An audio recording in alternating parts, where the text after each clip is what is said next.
أحمق من أتبع نفسه هواه وتمنى على الله الأماني واعلم أن قولك هذا يدور قول من يريد أن يصير فقيها في علوم الدين واشتغل بالباطلة وقال إن الله كريم رحيم قادر على أن يفيض على قلبه من العلوم ما أفاضت على قلوب أنبيائه من غير جهد وتكرار وتعميق وهو قول من يريد مالا وترك الفراسة والتجارة والكسب وتعطل وقال إن الله كريم وله خزائن السماوات والأرض وهو قادر على أن يطلع لي على كنز من الكنوز وأستغني به عن الكسب فقد فعل ذلك ببعض عباده.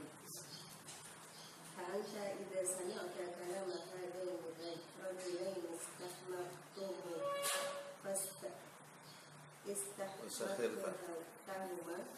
وسخرت منهما فإن كان ما وصفاه من كرم الله وقدرته حقا وصدقا فكذلك يضحك عليك أرباب البصائر في الدين إذا طلبت مغفرة من غير سعي لها. والله تعالى يقول لك فأن ليس للإنسان إلا ما سعى ويقول عز وجل إنما تجزون ما كنتم تعملون ويقول عز وجل إن الأبرار لفي نعيم. Bismillahirrahmanirrahim. Alhamdulillah rabbil alamin. Allahumma shalli wa sallim ala sayyidina Muhammad wa ala ali sayyidina Muhammad. Nawaitu ta'allum wa ta'lim wa naf'a wal intifa' wa tadhakkur wa tadhkir wal ifadah wal istifadah wal hath ala tamassuk fi kitabillah wa sunnati Rasulillah sallallahu alaihi wasallam wa ibtigha'a mardatihi wa thawabihi wa qurbihi. Baik, kita masih berlanjut di dalam bab menjaga anggota badan dari perbuatan yang tidak diridhai oleh Allah Subhanahu wa taala, yang merupakan langkah bagi mereka yang ingin mencapai kedudukan takwa di sisi Allah Subhanahu wa taala. Tahap pertama ini menjaga anggota badan dari hal-hal yang tidak diridhai oleh Allah Subhanahu wa taala dan memfungsikannya untuk hal-hal yang bisa mendatangkan ridha Allah Subhanahu wa taala. Dalam pertemuan yang lalu disebutkan faharakatuka wa sakanatuka bi'a'dha'ika ni'matun min ni'amillahi ta'ala 'alaika. Sesungguhnya ketika kamu bergerak atau ketika kamu diam menggunakan salah satu anggota badanmu, maka pada saat itu, pada dua kondisi itu, dan manusia itu tidak akan mengalami kondisi selain dari dua kondisi itu. Kalau nggak bergerak, dia diam. Manusia di dua kondisi itu, setiap manusia berada di dalam kenikmatan Allah Subhanahu wa taala, karena pada saat dia diam atau pada saat dia bergerak, maka dia memfungsikan menggunakan banyak alat yang diberikan oleh Allah Subhanahu wa taala di dalam kehidupannya secara cuma-cuma, secara gratis, tanpa perlu dia membayar. Dari mulai internal yang ada di dalam dirinya, anggota badannya, sampai organ-organ tubuhnya. Begitu juga faktor eksternal yang ada, dari bumi yang dipijak, kemudian oksigen yang dihirup, kemudian faktor sahabat, faktor anak, faktor pasangan hidup, orang tua, dan begitu banyak. Wa in ta'uddu ni'matallahi la tuhsuha. Kata Allah, jika kamu mencoba menghitung-hitung kenikmatan yang telah dilimpahkan Allah Subhanahu wa taala ke dalam diri kalian, la tuhsuha, maka kalian akan gagal. Karena begitu besar kenikmatan Allah Subhanahu wa taala. Kalau kita merenung, sesungguhnya tidak ada orang miskin di dunia ini. Semua orang kaya. Karena setiap orang dilimpahi kenikmatan yang luar biasa oleh Allah Subhanahu wa ta'ala. Gak ada yang miskin, semua kaya. Dari mulai anggota badan saja, orang itu sudah kaya raya dengan anggota badannya. Jadi jangan pernah mengatakan, oh kalau si fulan itu baru dapat nikmat, kalau saya nggak dapat nikmat apa-apa dari Allah Subhanahu wa ta'ala. Padahal dia berada di tengah-tengah nikmat dari Allah Subhanahu wa taala. Kita belum bicara kenikmatan rohani, baru berbicara kenikmatan fisik.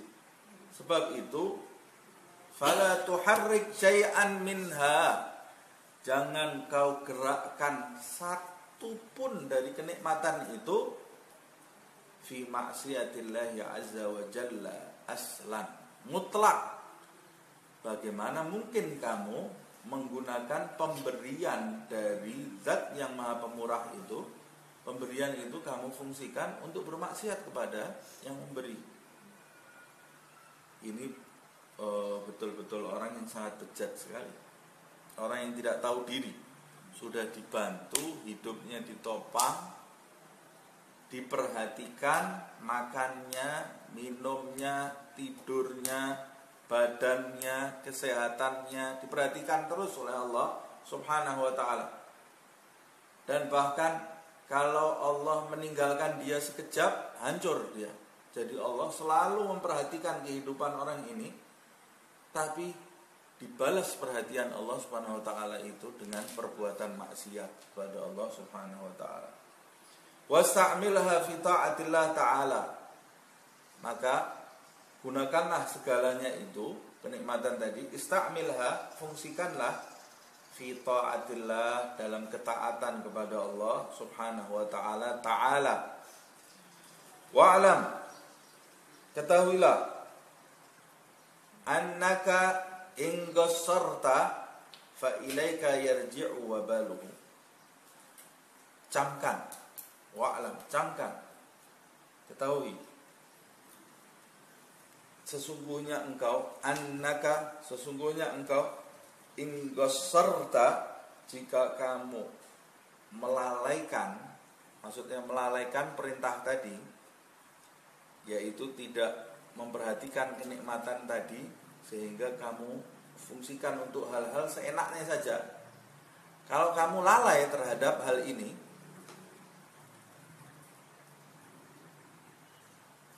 gak punya target hidupnya, sudah, kenikmatan itu difungsikan itu sekenanya. Kadang maksiat, kadang taat, kadang gak ada target, gak ada rasa takut kepada Allah Subhanahu wa taala. Itu namanya orang yang lalai. Kalau orang yang ingat, minim ketika dia mau memfungsikan untuk sesuatu yang tidak bermanfaat, yang bukan maksiat ini, yang tidak bermanfaat, dia ada rasa takut di dalam dirinya. Saya memfungsikan mata saya untuk sesuatu yang gak baik, minim ada rasa takut, jadinya minim. Kalau sudah gak ada rasa takut, ini betul-betul parah. Parah, sudah dia gunakan matanya untuk hal-hal yang gak baik. Tangannya juga gitu, perutnya gitu, kemaluannya, telinganya, mulutnya, kakinya. Itu namanya orang yang lalai. Dan jika kamu lalai, kata Imam Ghazali, qassarta itu dari kata qasura, yaitu kurang. Kurang, maksudnya qassarta, kamu kurang dalam memenuhi hak-hak kenikmatan tadi, yaitu lalai tadi ya. Bagaimana kalau saya lalai? Bagaimana kalau kamu lalai? Fa ilaika yarji'u wabaluhu, maka wabal itu kebinasaan, kehancuran. Fa ilaika, maka kepadamu kebinasaan itu akan kembali, akan datang kepadamu. Allah nggak ngapa-ngapa, nggak rugi Allah ini. Jadi jangan pernah merasa Allah ini rugi kalau saya tidak sholat. Sama sekali tidak rugi. Jangan pernah merasa Allah itu rugi jika saya tidak menggunakan mata saya untuk membaca Al-Quran. Sama sekali Allah tidak perlu dengan bacaan Al-Quran kita. Allah tidak perlu dengan tasbih kita. Allah tidak perlu dengan sholawat-sholawat kita. Allah tidak perlu dengan ibadah kita. Tidak perlu. Kalau kita tinggalkan, jangan merasa Allah ini rugi karena kita meninggalkan ibadah ini. Sama sekali Allah tidak rugi. Bahkan Allah tidak perlu dengan ibadahnya Muhammad SAW. Tidak perlu Allah Subhanahu wa taala. Makanya di dalam ayat suci Al-Qur'an berapa kali penekanan Allah Subhanahu wa taala menyatakan manfaatnya kepadamu wahai Muhammad sallallahu alaihi wasallam. Ini manfaatnya kepadamu wahai Muhammad sallallahu alaihi wasallam. Di antaranya di surat Al-Insyirah misalnya, di surat Asy-Syarh alam nasyrah laka. Laka, ada kata-kata laka di situ kan. Bukankah kami Allah telah melapangkan dadamu laka untuk manfaatnya kembali kepadamu, bukan kepada Allah Subhanahu wa taala. Itu bedanya Allah dengan makhluk.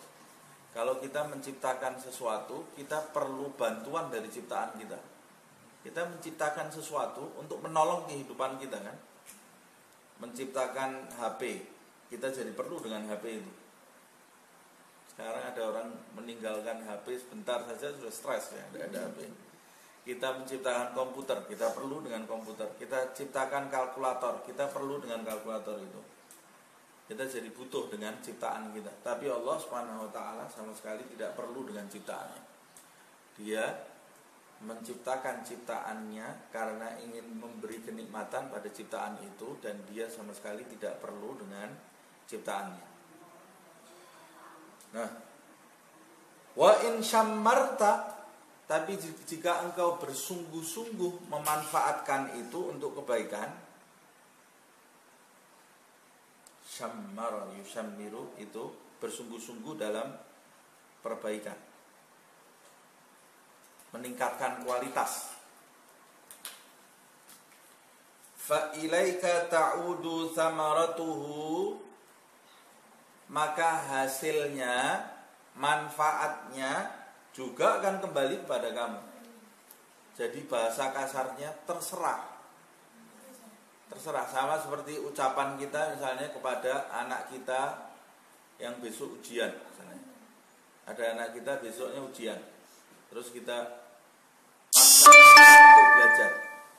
Waktu anak kita paksa untuk belajar, dia bilang, wah, kenapa sih saya kok harus dipaksa belajar?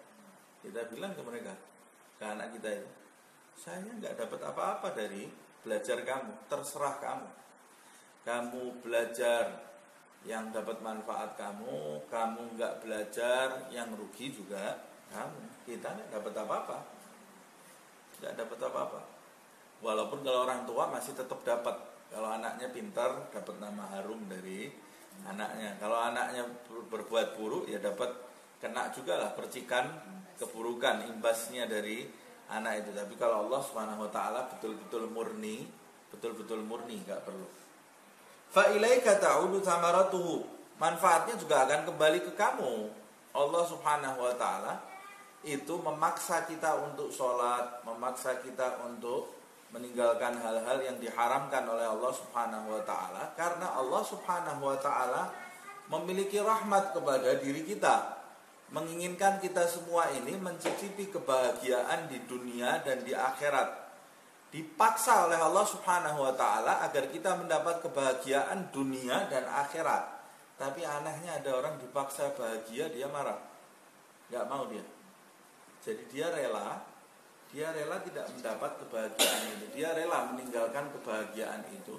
Dia orang yang tidak mau menjalankan perintah Allah Subhanahu wa taala, secara tidak langsung dia rela menyodorkan dirinya ke dalam api neraka Allah Subhanahu wa taala. Na'udzubillah min dzalik. Makanya Rasulullah sallallahu alaihi wasallam pernah menyampaikan, seluruh umat manusia pasti akan masuk surga, kata Rasulullah sallallahu alaihi wasallam. Illa man aba, kecuali yang enggan. Ada orang yang enggan masuk surga.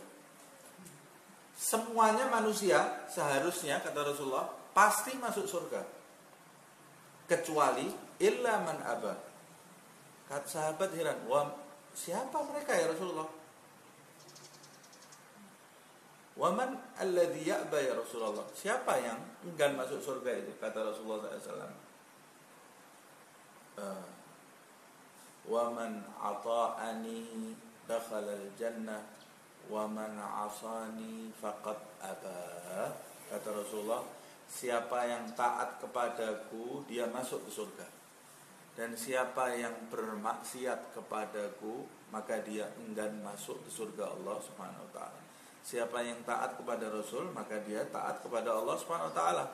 Siapa yang bermaksiat kepada Rasul maka dia bermaksiat kepada Allah Subhanahu wa taala. Jadi kata Rasulullah SAW, orang yang bermaksiat itu sama dengan orang yang enggan masuk surga. Dia enggak mau masuk surga. Malas. Sama seperti orang, kamu kalau kamu kerja dapat gaji 100 juta. Akhir bulan dapat gaji 100 juta. Malas dia. Enggak mau kerja dia. Berarti secara tidak langsung dia menolak tawaran 100 juta tadi. Dia enggan dengan tawaran 100 juta tadi.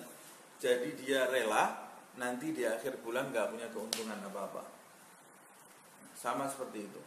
Allah Subhanahu wa taala menyodorkan kepada hambanya, lakukan ini, kerja kamu. Ini masanya kerja di dunia ini. Apa kerjanya Allah? Salat, zikir, berbuat baik kepada seluruh hambaku, kerja. Itu kerja kita di dunia. Kita ini kerja di dunia. Apa kerjaannya hamba Allah? Salat jangan ditinggalkan, puasa, zakat, haji bagi yang mampu, tasbih, baca Al-Quran, jauhi maksiat, itu kerjaan kita. Dan berbuat baik kepada seluruh makhluk Allah. Kerja itu. Kenapa dikatakan kerja? Karena kita bersusah payah. Orang yang kerja itu harus susah payah kan? Kita bersusah payah. Bangun subuh, kan enak tidur. Bangun tahajud, enaknya tidur, enaknya. Jadi kita bersusah payah, kita kerja. Dan kalau kita sudah niat kerja, berarti itu bukan sambilan. Sesuatu yang kita jadikan sambilan, itu kemungkinan berhasilnya kecil. Yang akan berhasil, manfaatnya kita raih, itu yang kita jadikan tugas pokok kita. Jadi tugas pokok kita ini apa? Tugas pokok kita menjalankan perintah Allah, meninggalkan larangan Allah. Selesai. Itu tugas pokok kita.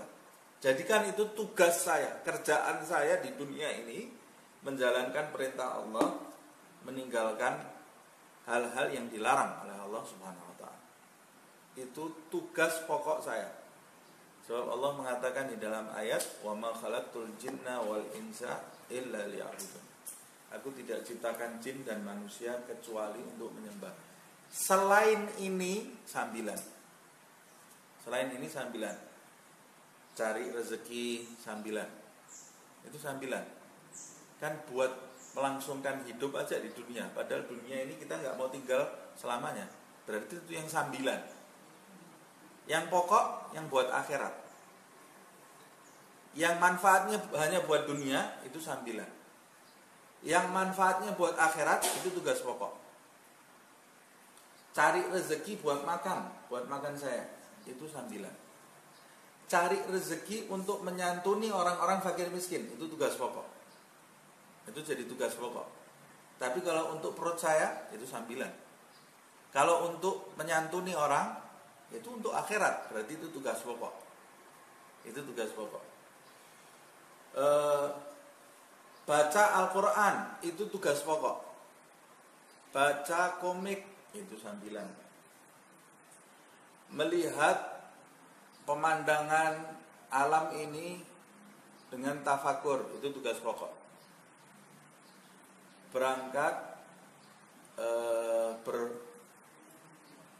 berhiburan saja, ketawa itu sambilan. Ketawa sambilan. Yang tidak ada, yang manfaatnya bukan untuk akhirat, itu sambilan. Ya bolehlah sekali-sekali sambilan itu. Tapi yang tugas pokok ini jangan sekali-sekali. Sebab ini manfaatnya untuk akhirat. Tapi kalau kita terbalik, ya manfaatnya juga akan terbalik. Kalau kita jadikan yang sambilan itu jadi tugas pokok, maka manfaat yang kita dapat ya hanya di negeri ini aja. yang seharusnya jadi sambilan kita jadikan tugas pokok. Ya sudah, kita akan mendapatkan kesenangan di negeri ini. Nah, banyak orang yang dikejar ini kesenangan dunia. Jadi dia menjadikan keinginan untuk mencapai kesenangan di dunia ini menjadi tugas pokok sehari-harinya. Tapi dia meninggalkan segala sesuatu yang harusnya jadi tugas pokok dia, jadi sambilan. Jadi sambilan. Kalau seperti ini, hidupnya nanti jadi terbalik. Jadi terbalik. Nah, setan itu kadang-kadang asyaitanu ya'idukumul faqra, kata Allah Subhanahu wa taala, setan ini menjanjikan kemiskinan, membisikkan kemiskinan, terus hati-hati jadi miskin, hati-hati jadi miskin. Nanti kalau miskin kamu nggak punya apa-apa, kamu miskin nggak punya apa-apa. Akhirnya kita otaknya yang dipikir takut miskin. Takut miskin, kita kerja terus dari pagi sampai malam ya untuk ini. Maksudnya setan apa? Dibisikkan kemiskinan supaya kita kerja hanya untuk ini, dunia aja. Lupa nanti akhirat adalah waktu yang abadi. Nah, berapa banyak manusia sekarang takut miskin di dunia tapi tidak takut miskin di akhirat. Banyak manusia yang sekarang bisa stres ketika harta dunianya berkurang, tapi tidak stres, tidak bingung maksud saya. Bingungnya luar biasa ketika penghasilan dunianya kurang, tapi dia tidak bingung ketika penghasilan akhiratnya kurang. Dia bisa bingung ketinggalan satu manfaat dunia, tapi dia tidak bingung ketinggalan sholat subuh. Dia tidak bingung ketinggalan sholat subuh berhari-hari, tenang, satu rumah tenang. Ketinggalan baca Al-Quran 2 hari 3 hari, tenang, gak ada apa-apa, karena dia menjadikan semua itu sampingan. Karena dia menjadikan dunianya ini yang tugas pokok, ya dia gilanya kalau kehilangan dunia itu. Semoga Allah Subhanahu wa ta'ala membuka hati kita untuk mencintai akhirat dan mencabut dari lubuk hati kita sampai ke akar-akarnya kecintaan kepada selain Allah Subhanahu wa ta'ala. Wallahu ghaniyun 'anka wa an 'amalika. Sesungguhnya Allah Subhanahu wa ta'ala tidak perlu, maha kaya. Ghani itu maha kaya. Maha kaya itu artinya tidak perlu. Allah itu maha kaya dari kamu, artinya tidak perlu dengan diri kamu. Wa an amalika, dan terhadap amal kamu, gak perlu. Makanya di dalam sebuah diskusi Allah SWT menyebutkan, jika seluruh makhlukku ini, kata Allah SWT, manusianya, jinnya, semuanya gak ada yang maksiat, semuanya taat kepadaku, maka segalanya itu tidak menambah kerajaanku walaupun setitik pun. Gak ada apa-apanya buat Allah SWT. Dan jika semua makhlukku ini, jinnya, manusianya, sejak Adam sampai kiamat yang diciptakan oleh Allah, gak ada yang taat kepada Allah SWT, semuanya kafir, tidak mengurangi kerajaan Allah SWT setitik pun. Sama sekali gak ada pengaruhnya, gak ngaruh kepada Allah Subhanahu wa ta'ala. Jadi yang perlu itu kita, kalau seluruhnya dari Adam sampai hari kiamat itu gak ngaruh kepada Allah Subhanahu wa ta'ala, nah bagaimana dengan kita yang satu ini? Kata Allah seluruhnya aja gak ada pengaruhnya, apalagi kita. Terus apa yang mau kita sombongkan di hadapan Allah Subhanahu wa ta'ala sehingga kita merasa seakan-akan Allah ini perlu dengan ibadah kita. Buka di dalam hati kita bahwa kita ini perlu Allah Subhanahu wa ta'ala. Kalau kita perlu Allah Subhanahu wa ta'ala, letakkan di dalam hati kita ini, gak ada yang bisa nolong kita. Gak ada yang bisa nolong kita. Bapak kita gak bisa nolong kita, ibu kita gak bisa nolong kita, saudara, anak, sahabat, gak ada yang bisa nolong kita. Yang bisa nolong kita cuma Allah Subhanahu wa ta'ala. Nabi Muhammad SAW bersabda kepada putrinya Fatimah Zahra, "I'mali ya Fatimah, beramal kamu wahai Fatimah. Aku nggak bisa berbuat apa-apa nanti untuk kamu di hadapan Allah SWT. La ughni anki," kata Rasulullah, aku nggak punya kekuatan apa-apa. Beramal kamu, jangan bersandar kepada diriku. Aku sama kamu sama, kata Rasulullah SAW. Tidak punya apa-apa. Nanti di hadapan Allah SWT tetap segala keputusan ada di tangan Allah SWT. Maka cari perhatian Allah dari sekarang. Berusahalah kamu supaya perhatian Allah ini tertuju kepada diri kamu.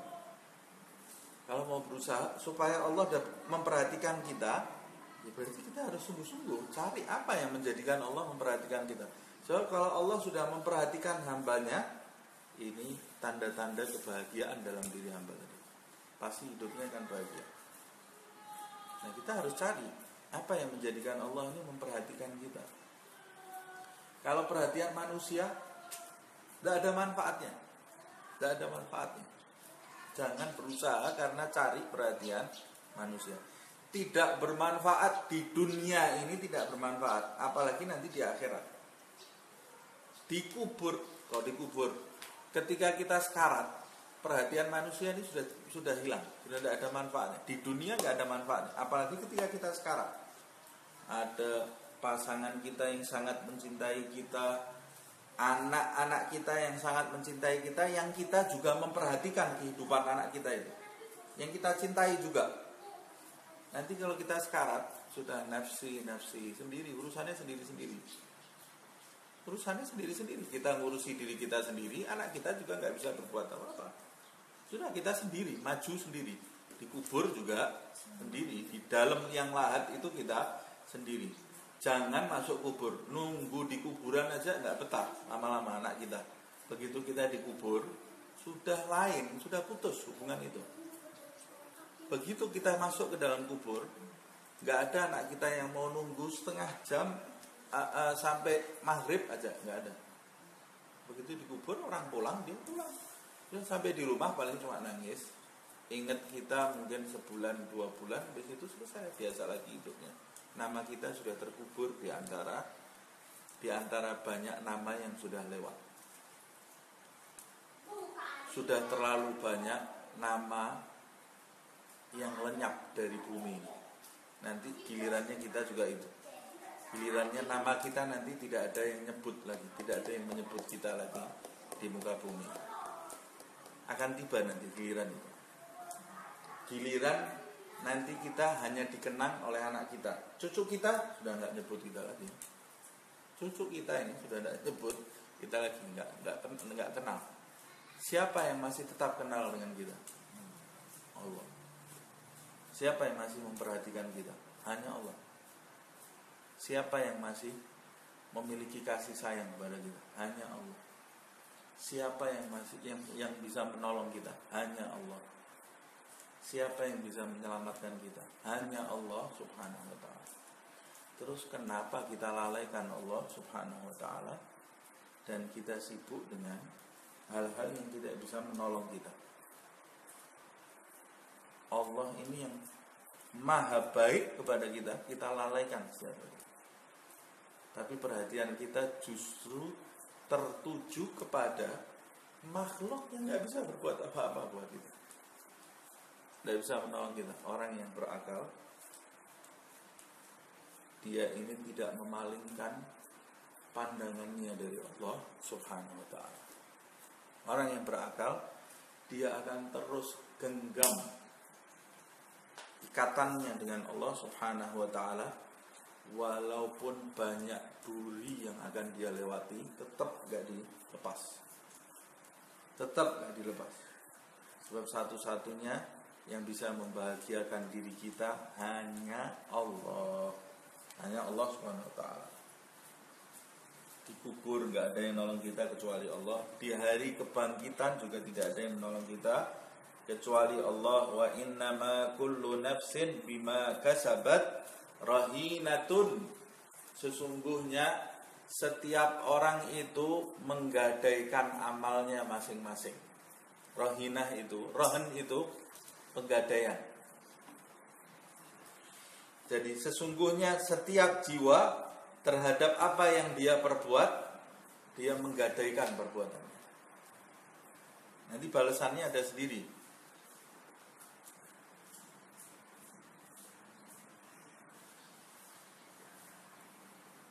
Kalau yang digadaikan perbuatan buruk, ya nanti yang dibalikkan itu.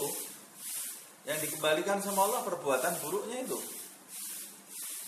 Kalau kita menanam lombok, benihnya lombok, jangan mengharapkan yang tumbuh mangga. Yang tumbuh pedes rasanya. Kalau kita nanam lombok, kemudian kita makan, kok nggak manis ya? Salah, kamu nanamnya nanam lombok. Kalau nanam lombok pasti pedes rasanya. Kalau nanamnya nanam mangga, yang keluar pasti manis. Apa yang kita tanam, buahnya nanti kita cicipi nanti di akhirat. Wa iyyaka an taqul, hati-hati kamu dari ucapan innallaha ta'ala karimun rahimun yaghfiru dzunubal usar. Hati-hati kamu dari ucapan, oh sesungguhnya Allah Subhanahu wa taala itu karim, maha dermawan, rahim, maha penyayang. Yaghfiru dzunubal usar, mengampuni dosa-dosanya pelaku maksiat. Memang betul ini ucapan ini ya. Betul, tapi hati-hati dengan ucapan ini. Ini kita kemarin di tafsir baru bahas masalah ini kan. Oh, Allah itu Ghafurur Rahim. Tertipu kita dengan ucapan ini. Allah kan Maha Pengasih, Maha Penyayang. Itu di ayat suci Al-Qur'an disebutkan innallaha yaghfiru dzunuba jami'an. Sesungguhnya Allah Subhanahu wa taala mengampuni seluruh dosa. Betul. Ini ucapan ini betul. Makanya kata Imam Ghazali, fa inna hadhihi kalimatu haqqin uridu biha batil. Kalau terlintas di dalam hatimu ketika kamu gemar melakukan maksiat, lalu terlintas di dalam hatimu kata-kata ini, Allah itu Ghafurur Rahim, Allah mengampuni seluruh dosa. Betul ini. Kata-kata ini, kata Imam Ghazali, fa inna hadhihi, sesungguhnya kalimat ini, kalimatun, ucapan hak yang benar. Karena ada kok di dalam ayat suci Al-Qur'an, innallaha yaghfiru dzunuba jami'an. Berarti ini ucapan yang benar. Uridu biha batilun, tapi ditujukan untuk sesuatu yang batil. Tujuan diucapkannya untuk kebatilan. Sama seperti orang menipu tapi menggunakan kata-kata yang tepat. Tapi tujuannya untuk menipu, yaitu namanya penipuan. Sama.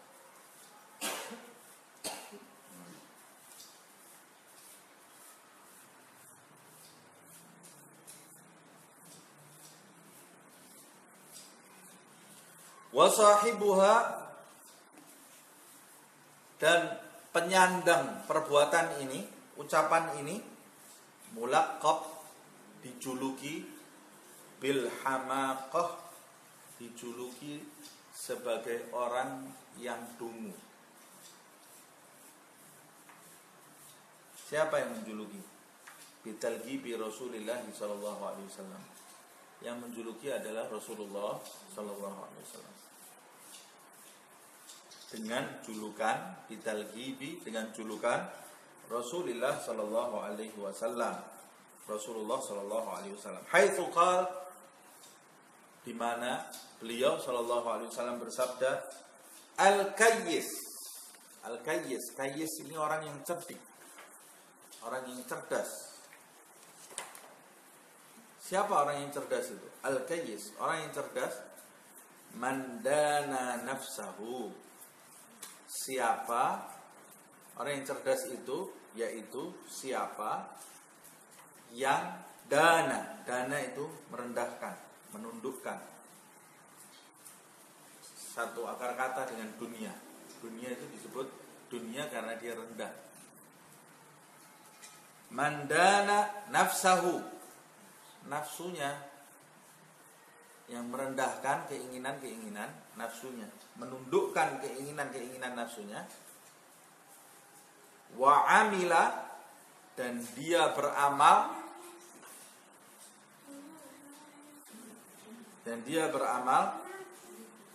lima ba'dal maut, dan dia beramal untuk hal-hal ba'dal maut, setelah mati. Beramal untuk kehidupan setelah kematiannya. Ini orang yang cerdas, orang yang cerdik. Ini orang yang cerdik menurut Nabi Muhammad SAW. Wal ahmak, dan orang yang dungu menurut Nabi Muhammad SAW. Orang yang cerdas ini menurut Nabi Muhammad SAW, walaupun dia nggak pernah sekolah, nggak punya titel, nggak punya pangkat apa-apa di mata manusia, tapi kalau dia hidupnya ini selalu menundukkan keinginan nafsunya dan berbuat untuk kepentingan akhiratnya, ini orang yang cerdas menurut Nabi Muhammad SAW. Wal ahmak, sedangkan orang yang dungu, orang yang bodoh, manittaba'a nafsahu hawaha, yaitu orang-orang yang dirinya mengikuti keinginan syahwatnya. Ittaba'a nafsahu, yang mengikuti keinginan nafsunya, hawaha, keinginannya. Makanya jadi hawa nafsu dalam bahasa Indonesia. Hawa nafsu itu keinginan nafsu. Yang dirinya mengikuti, yang keinginan dirinya mengikuti nafsunya, itu adalah orang yang dungu menurut Rasulullah SAW. Al-ahmaq, manittaba'a nafsahu hawaha wa tamanna 'ala Allahil amani. Hidupnya cuma memuaskan nafsu dan dia memiliki angan-angan terhadap Allah Subhanahu wa taala. Apa itu angan-angannya? Itu tadi, Allah Ghafurur Rahim. Ini orang dungu menurut Rasulullah SAW. Hidupnya setiap hari mengikuti keinginan nafsunya. Sholat enggak, ngaji enggak, meninggalkan amal taat, berbuat maksiat, kemudian Allah Ghafurur Rahim. Ini orang dungu, kata Rasulullah SAW.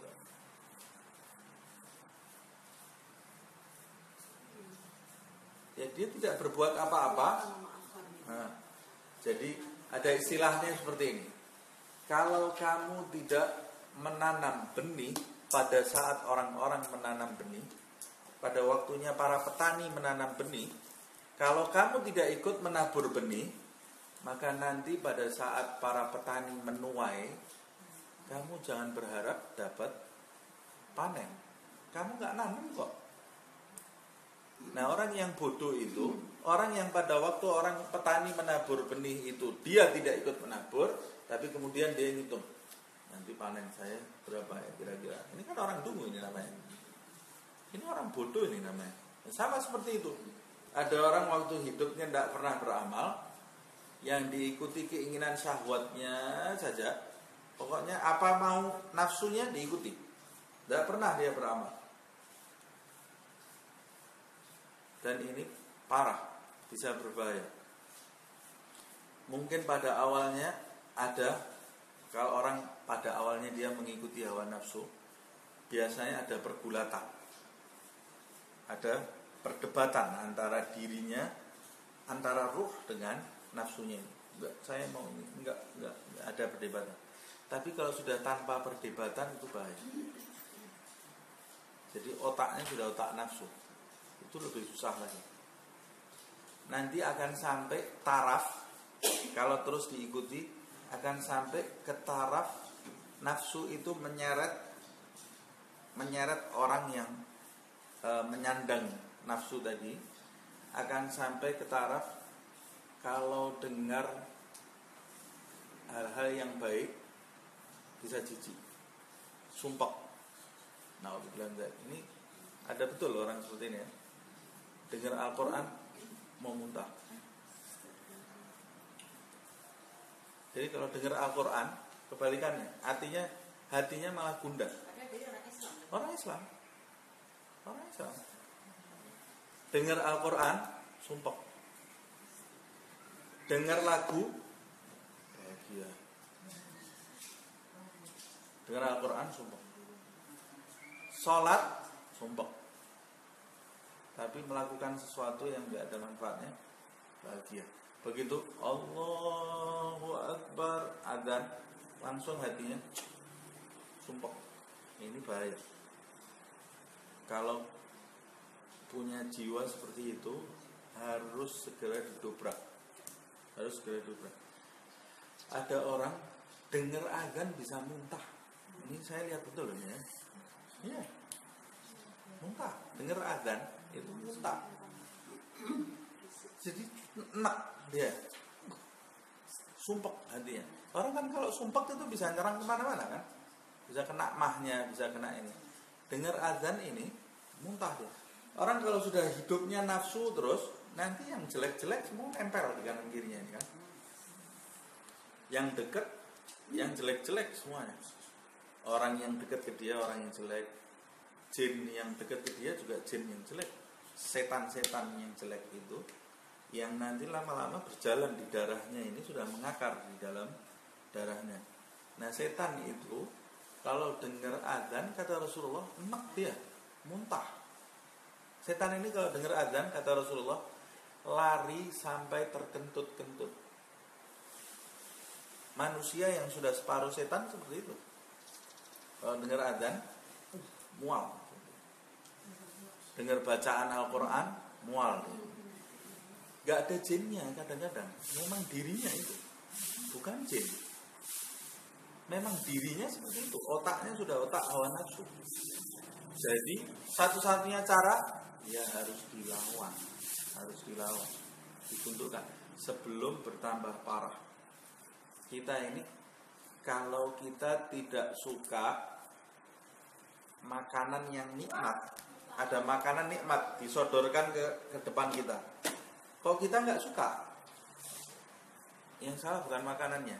Ini berarti ada problem, mahnya sakit atau ada problem lainnya sehingga saya tidak berhasrat terhadap makanan yang nikmat ini. Harusnya kalau disodori makanan yang nikmat ini saya berhasrat. Tapi kok saya tidak berhasrat, berarti ada problem di dalam badan saya. Sama seperti itu.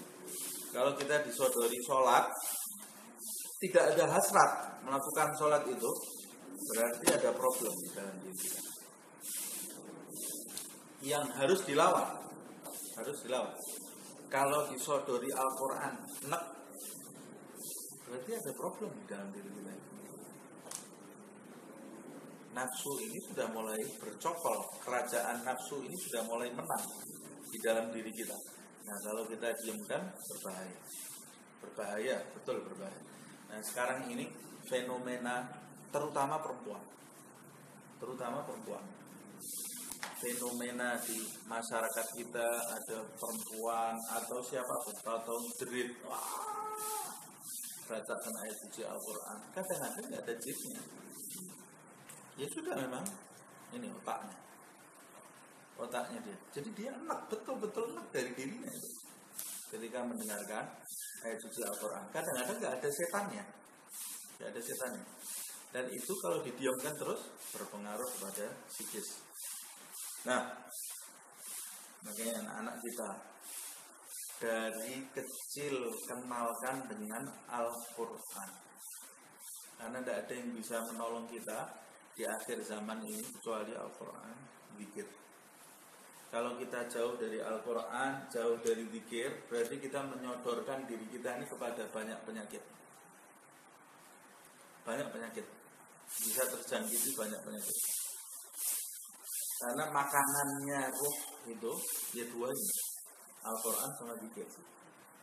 Kalau kita nggak makan nasi, nggak minum air 2 hari, 3 hari, bisa kena penyakit macam-macam kita.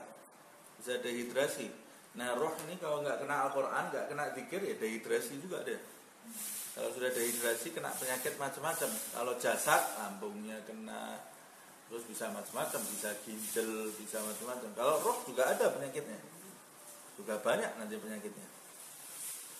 Nah, kenalkan diri kita dengan Al-Quran dan zikir. Jangan tinggalkan Al-Quran dan zikir. Anak-anak kita sejak kecil biasakan membaca Al-Quran, biasakan berzikir kepada Allah. Marah paksa. Kalau kita cinta dipaksa. Lebih dari ketika kita memaksa dia makan nasi. Kalau kita lihat ada anak kita nggak mau makan nasi, 1 hari nggak kemasukan nasi, marahnya kita sudah, nanti kamu sakit, nanti kamu bisa parah sakit. Tapi dia nggak baca Al-Quran 1 hari, tenang. Sudah baca Al-Quran belum? Sudah zikir hari ini? Nggak zikir. Yang lebih parah lagi ada satu keluarga, sudah sholat, nggak sholat, saya nggak mau sholat. Ini biasa. Tapi vitamin sudah diminum? Belum. Kamu sudah saya kasih tahu, vitamin harus diminum. Jadi jasad ini lebih penting daripada dunia, ini lebih penting dari akhirat. Bukan berarti terus tidak memperhatikan makanan untuk jasad, tapi makanan untuk roh itu nomor 1. Kalau ketinggalan sholat itu lebih parah daripada ketinggalan sahur. Lebih parah dari ketinggalan sahur. Jadi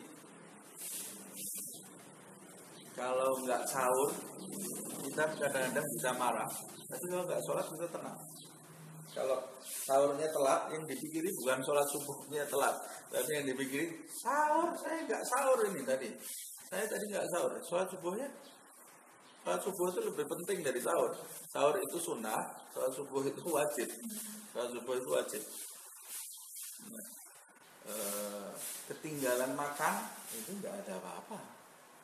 Ketinggalan sholat ini loh, itu bahaya, lebih bahaya lagi. Nah, kayak persepsi kita ini kadang-kadang kalau kita kumpulnya dunia, terus kadang-kadang ya sudah yang kita tuju ini ya dunia, kita nggak sadar. Wa'lam anna qaulaka, ini lanjutkan temuan yang minggu depan aja, waktunya sudah lewat. Semoga Allah Subhanahu wa ta'ala mengampuni dosa-dosa kita, mengampuni segala kesalahan kita. Semoga Allah Subhanahu wa ta'ala menjadikan lisan kita mudah membaca Al-Quran, berzikir, menyebut nama Allah Subhanahu wa ta'ala, mencabut segala penyakit hati kita, mencabut segala penyakit dosa dan perbuatan maksiat kita, dan menjadikan kita hamba Allah Subhanahu wa ta'ala yang sehat jasmani dan rohani, dan menjadikan kita ketagihan terhadap ibadah, ketagihan terhadap amal soleh, ketagihan terhadap hal-hal yang bisa mendatangkan ridha Allah Subhanahu wa ta'ala.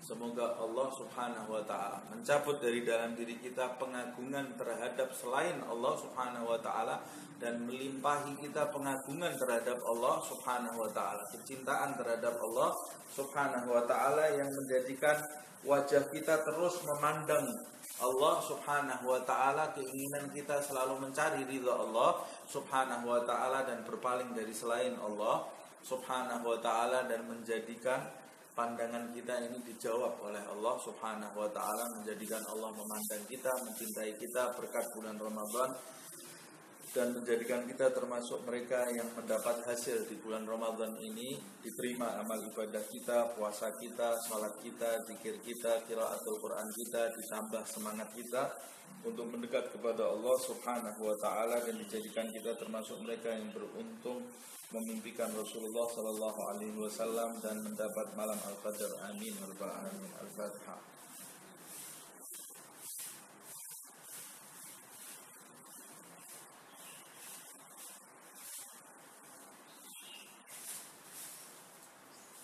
يا ربنا اعترفنا بأننا اقترفنا وأننا أسرفنا على لظى أشرفنا فتب علينا توبة تغسل لكل حوبة واستر لنا العورات وآمين الروعات واغفر لوالدينا ربي ومولودينا والأهل والإخوان وسائر الخلان وكل ذي محبة أو جيرة أو صحبة والمسلمين أجمع.